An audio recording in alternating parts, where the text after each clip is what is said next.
ମୋ ନାଁ ସତ୍ୟଜିତ। ମୁଁ କଟକରେ ରହେ। ମୋର ବୟସ 17 ବର୍ଷ। ମୋ ବୋଉ ଦେଖିବାକୁ ମସ୍ତ ମାଲ ଖଣ୍ଡିଏ, 38 ସାଇଜର ଗାଣ୍ଡି ଆଉ ପୁରା 36 ସାଇଜର ତୁତ। ମୋ ବୋଉ ଆମ ସାହିର ଜଣେ ହିରୋଇନ। ସବୁ ଟୋକାଟୁ ବୁଢ଼ା ପର୍ଯ୍ୟନ୍ତ ସମସ୍ତେ ମୋ ବୋଉ ଉପରେ ଫୁଲ ଫିଦା। ସୁଯୋଗ ପାଇଲେ ବୋଉକୁ ରାଣ୍ଡି କରିଦେବେ। ମୋ ବାପା ଗୋଟେ ଗଭର୍ଣ୍ଣମେଣ୍ଟ କମ୍ପାନୀରେ କାମ କରନ୍ତି। ଘରକୁ 2 ରୁ 3 ବର୍ଷରେ ଥରେ ଆସନ୍ତି, ଆଉ 2 ରୁ 3 ଦିନ ରହି ତାଙ୍କ କାମରେ ସେ ପୁଣି ଚାଲିଯାଆନ୍ତି। ରାତିରେ ଯେତେବେଳେ ବାପା ବୋଉକୁ ଗିହନ୍ତି, ମୁଁ ଝରକା ପଟେ ତାଙ୍କୁ ଦେଖେ। ବାପାଙ୍କର ବାଣ୍ଡ 4 ଇଞ୍ଚ ହବ, ଆଉ ସେ ଯେତେବେଳେ ବୋଉକୁ ଗିହନ୍ତି 5 ରୁ 6 ମିନିଟରେ ତାଙ୍କର ବାହାରିଯାଏ, ଆଉ ସେ ଶୋଇପଡ଼ନ୍ତି। ଏପଟେ ବୋଉ ଉଠି ରୋଷେଇ ଘରକୁ ଯାଇ ସେଠୁ ଗୋଟେ ବାଇଗଣ ଆଣି ନିଜ ବିଆରେ ପୂରେଇ ନିଜକୁ ଶାନ୍ତି କରେ। ଆମ ବାରିପଟେ ଛୋଟ ଜଙ୍ଗଲ ଅଛି, ତେଣୁ ବୋଉ ସେଠି ବିନା କପଡ଼ା ପିନ୍ଧି ରାତି 4ଟାରେ ଗାଧାଏ। ତେଣୁ ଆମ ସାହିର ବହୁତ ଟୋକା ଆଉ ବୁଢ଼ା ଆସି ବୁଦା ଭିତରେ ଲୁଚିକି ବୋଉକୁ ଲଙ୍ଗଳା ଦେଖି ତାଙ୍କର ବାଣ୍ଡ ହଲାନ୍ତି। ଚାଲନ୍ତୁ ଏବେ କାହାଣୀ ଉପରକୁ ଯିବା। ଆମର ଜଣେ ଆଣ୍ଟିଙ୍କର ବାହାଘର ଥିଲା। ମୁଁ ଆଉ ବୋଉ ସେଠିକି ଯାଇଥିଲୁ। ଦିନ ସାରା ସମସ୍ତେ ବାହାଘରରେ ବ୍ୟସ୍ତ ରହିଲେ। ବାହାଘର ପୁରା ଧୁମଧାମରେ ହେଲା। ଯେଉଁଦିନ ବାହାଘର ସରିଲା ତାପରେ ରିସେପସନ୍ ଥିଲା। ସେ ଆଣ୍ଟି ମୋ ବୋଉକୁ କହିଲେ ରାତିରେ ରହିଯିବାକୁ, ଆଉ ଆମେ 2 ଜଣ ସେଠି ରହିଲୁ। ରାତିରେ ଶୋଇବା ବେଳକୁ ସମସ୍ତେ ଗୋଟେ ବଡ଼ ହଲ୍ରେ ଶୋଇଗଲେ।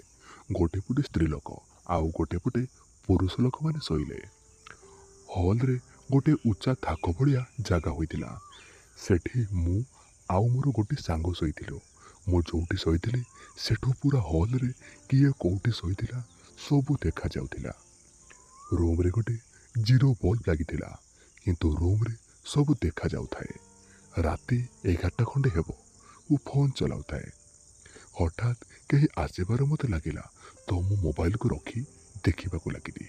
ଗୋଟେ ଟୋକା ନିଜ ଜାଗାରୁ ଉଠିଲା ଆଉ ଏପଟ ସେପଟ ଦେଖିବାକୁ ଲାଗିଲା।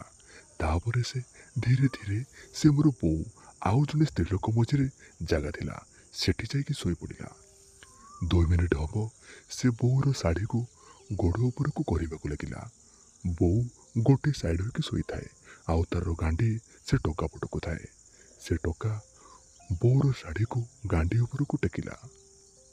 ବୋଉ ଗୋଟେ କଳା ରଙ୍ଗର ଚଡ଼ି ପିନ୍ଧିଥାଏ, ତାକୁ ବୋଉ ଜଙ୍ଘ ତଳକୁ କଲା, ଆଉ ସେ ବୋଉର ଗାଣ୍ଡି ପଟକୁ ମୁହଁ ନେଲା ଆଉ ବୋଉର ଗାଣ୍ଡିକୁ ଶୁଙ୍ଘିବାକୁ ଲାଗିଲା।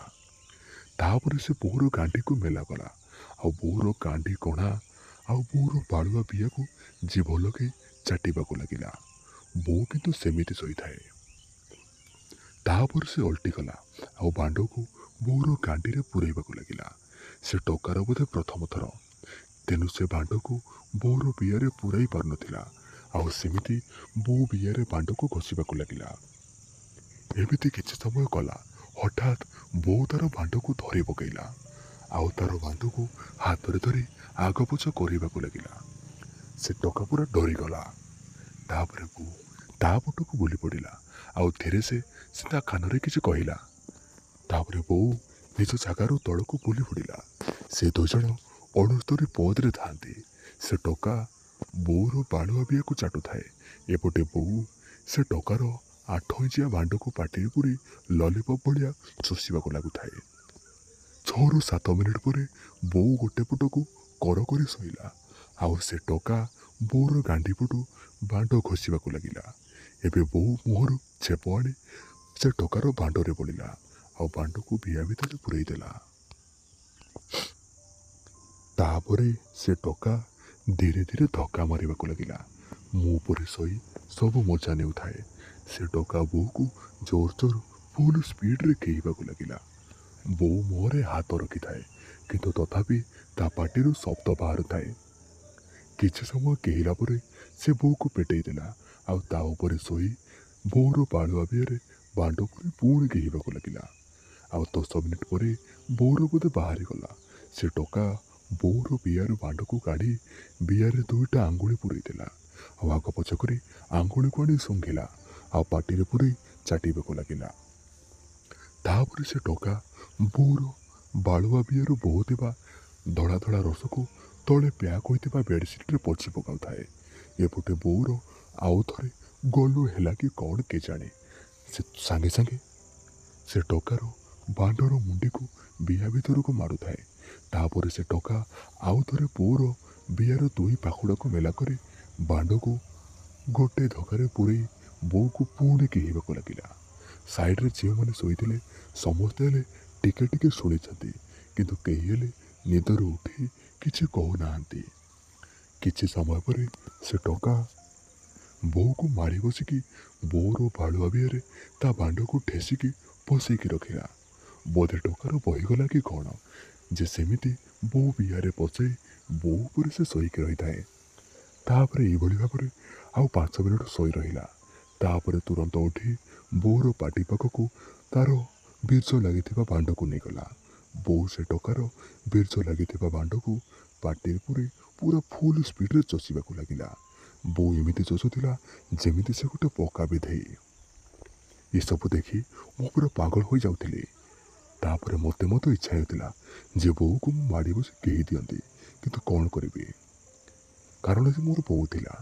ତାଙ୍କର ଖେଳ ପାଖାପାଖି ଅଧା ଘଣ୍ଟା ଖଣ୍ଡେ ଚାଲିଲା। ଏଇ ଭିତରେ ସେ ପୁଣି ବୋଉର ପାଟିରେ ତାର ବାଣ୍ଡ ପୁରେଇ ବୋଉର ପାଟିରେ କେହିବାକୁ ଲାଗିଲା।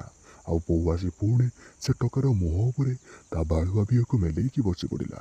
ସେ ଟୋକା ବୋଉର ବିହକୁ ପୁଣି ଚାଟିବାକୁ ଲାଗିଲା। ଏଇଭଳି 5 ମିନିଟ୍ ପରେ ତାପରେ ସେ ଟୋକା ବୋଉକୁ ଘୋଡ଼େଇ କରିଲା। ଆଉ ସେ ବୋଉର ଗାଣ୍ଡି କଣାକୁ ଶୁଙ୍ଘିବାକୁ ଲାଗିଲା। ବୋଉର ଗାଣ୍ଡି ଭିତରେ ଗାଣ୍ଡି କଣାରେ ଜିଭ ଲଗେଇ ଗାଣ୍ଡି କଣା ଭିତରକୁ ଚାଟି ଚାଟି ପୁରା ଲାଳୁଆ କଲା। ଆଉ ଏଥର ସେ ଟୋକା ବୋଉର ଓସାରିଆ ଗାଣ୍ଡିକୁ 2 ଫାଳ କରି ମେଲା କରି ତାର ମୁସଳିଆ ବାଣ୍ଡକୁ ତା ଗାଣ୍ଡି କଣାରେ ଭର୍ତ୍ତି କଲା। ବୋଉର ଗାଣ୍ଡି ବହୁତ ଟାଇଟ୍ ଥିବାରୁ ବୋଉକୁ ଭାରି କଷ୍ଟ ହେଲା। ତାପରେ ସେ ଟୋକା ଜୋର ଜବରଦସ୍ତି ବୋଉର ପାଟିରେ ହାତ ଦେଇ ଜୋରଦାର ଧକ୍କା ମାରିଲା, ଯାହାଫଳରେ ସେ ଟୋକାର ବାଣ୍ଡ ବୋଉର ଗାଣ୍ଡିକୁ ଫାଡ଼ି ତା ଗାଣ୍ଡି ଭିତରେ ଗଳିଗଲା। ଆଉ ସେ ବୋଉକୁ ଜୋର ଜବରଦସ୍ତ ନିର୍ଦ୍ଧୁମ 10ରୁ 15 ମିନିଟ୍ ଗାଣ୍ଡିରେ କେହି ଚାଲିଲା। କିଛି ସମୟ ପରେ ସେ ଟୋକାର ପାଣି ବାହାରିଗଲା। ସେ ସବୁ ପାଣିକୁ ବୋଉର ଗାଣ୍ଡି ଭିତରେ ଛାଡ଼ିଲା।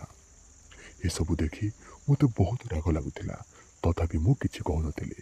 କାହିଁକିନା ଯେଉଁ ଟୋକାଟା ବୋଉକୁ ଘେଉଥିଲା ସେ ହେଲେ ଗୋଟେ ବଡ଼ ଚାକିରି କରିଛି, ଆଉ ମୁଁ ଆଗରୁ ତାକୁ ଜାଣିଛି।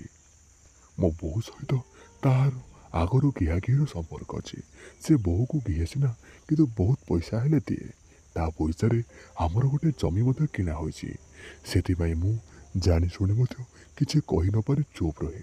ସେ ଟୋକା ସେଦିନ ବୋଉକୁ ଜାଣିକି ରହିଯିବାକୁ କହିଥିଲା, କାହିଁକିନା ସେ କେହିବା ପାଇଁ ଆଗୁଆ ପ୍ଲାନ୍ କରିଥିଲା ବୋଲି ମୁଁ ପରେ ଜାଣିଲି। ତ ଦର୍ଶକ ବନ୍ଧୁ, ଏଇ ଥିଲା କାହାଣୀ। ଏ କାହାଣୀ ଆମ ପାଖକୁ ଆମର ଜଣେ ସବସ୍କ୍ରାଇବର ଭାଇ ପଠାଇଛନ୍ତି।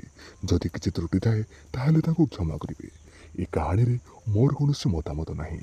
ଏହା ସମ୍ପୂର୍ଣ୍ଣ ସବସ୍କ୍ରାଇବର ଭାଇଙ୍କର କାହାଣୀ। ଏଥିରେ ମୋର କୌଣସି ମତାମତ ନାହିଁ। ଦୟାକରି କାହାଣୀଟିକୁ ଶେଷ ପର୍ଯ୍ୟନ୍ତ ଶୁଣିଥିବାରୁ ଆପଣମାନଙ୍କୁ ଅଶେଷ ଅଶେଷ ଧନ୍ୟବାଦ। ଆଜି ପାଇଁ ଏତିକି, ରହୁଛି। ଦେଖା ହେବା ଆଉ ଏକ ନୂଆ ଭିଡ଼ିଓର ଏକ ନୂଆ ଗରମା ଗରମ କାହାଣୀ ମାଧ୍ୟମରେ।